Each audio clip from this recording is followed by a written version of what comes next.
Finally সনদে যে জিনিসগুলো এসেছে সেটা কিন্তু রাজনৈতিক দলের ঐক্যমতের ভিত্তিতেই।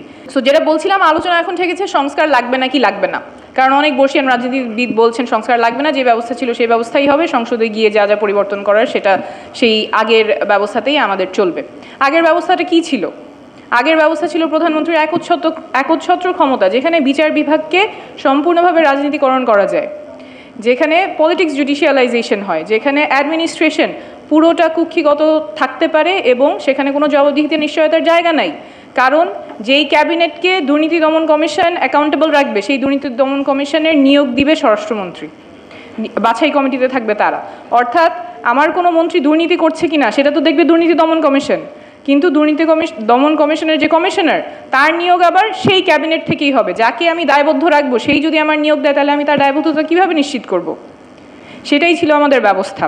সেই ব্যবস্থায় কি অটুট থাকবে, যেখানে রাষ্ট্রের প্রত্যেকটা প্রতিষ্ঠানকে কুক্ষিগত করা যায়, রাজনীতিকরণ করা যায়, এবং যারা ক্ষমতায় আছেন, যারা ক্ষমতাসীন আছেন, রাজনীতিবিদরা যারা আছেন এবং রাজনীতির কাছাকাছি, পাওয়ারের কাছাকাছি যে মানুষগুলো আছেন, ব্যবসায়ী হতে পারে, মিডিয়া হতে পারে, যেই ক্ষমতার একটা বলয় থাকে, তাদের পক্ষ হয়ে রাষ্ট্রের প্রতিষ্ঠানগুলো কাজ করবে। সেই ব্যবস্থায় কি আমরা থাকবো, নাকি নতুন ব্যবস্থায় যাব, যেখানে নতুন ব্যবস্থায় রাষ্ট্রের প্রতিষ্ঠানগুলো রাষ্ট্রের নাগরিকের হয়ে কাজ করবে?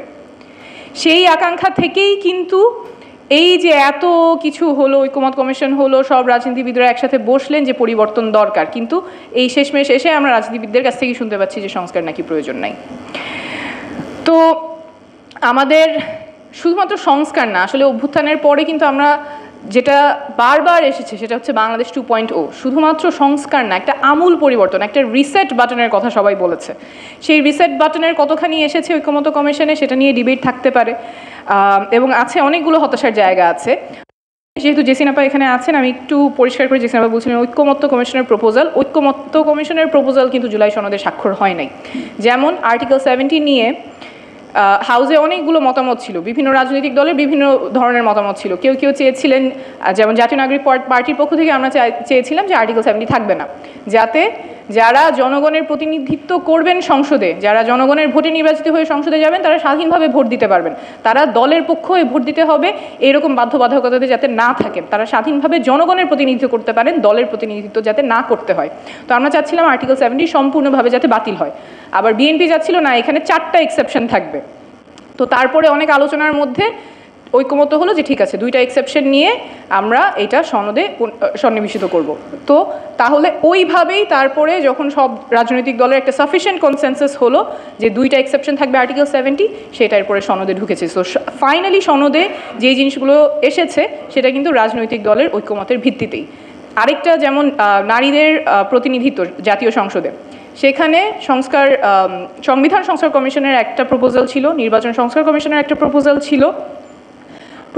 ছিল যে সংরক্ষিত আসন 50 থেকে 100-তে উন্নীত হবে এবং 100 আসন সরাসরি নির্বাচন এর মাধ্যমে নারীরা সংসদে যাবেন। পদ্ধতি 2টা কমিশনের 2 রকম ছিল। সেটা কিন্তু ফাইনালি আমাদের যে জুলাই সনদ এইখানে পৌঁছায় নাই, কারণ রাজনীতিবিদেরা এই জায়গায় একমত হতে পারেননি, এবং এটা খুবই দুর্ভাগ্যজনক। এখানেও যদিও বিএনপি 2001 সালে তাদের ইশতেহারে বলেছিলেন যে সংরক্ষিত নারী আসনে সরাসরি নির্বাচনের কথা, 2025 সালে এসে তারা বলেছেন যে এটা সম্ভব না। 2001 সালে যেই প্রতিশ্রুতি দেওয়া ছিল, তখন যদি সেটার বাস্তবতা থেকে থাকে, 25 সালে তো তার আরও বেশি এইটা বাস্তবতা হওয়ার অপরচুন কন্ডিশনস থাকার কথা, কিন্তু ওনারা বলেছেন যে সেই অপরচুনিটি, সেই বাস্তবতা এখন নাই। তো ফাইনালি কি হলো, ফাইনালি জুলাই সনদে আসলো যে মাত্র 5% পার্টিগুলোকে বলা হবে নমিনেশন দিবে। And this is not progress at all. Our politicians have failed the women.